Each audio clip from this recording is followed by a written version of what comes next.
Many waterways and different sections of waterways will need maintenance dredging throughout time. And the maintenance dredging itself, it's pretty straightforward, but I think one of the big problems facing that area is the management of the dredge material. Where do you put it? Do you put it on the beach? Do you put it up into an upland disposal site? Do you take it to a landfill? There's several reasons why you may pick any one of those solutions. If the material is contaminated, you may have to take it to an upland disposal site.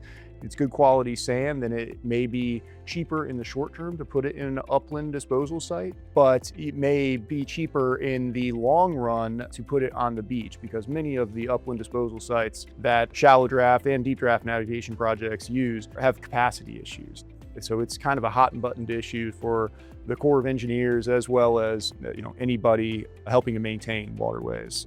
Where do you put the material? We can put together sediment sampling plans. We do help many facilities, as it stands right now, with management of their material. We have a lot of experience on the operational side of managing material, where to put it, how to remove it, how to manage it. And then we also have a lot of experience on the contamination side, identifying that contamination and identifying remediation measures to deal with that contamination.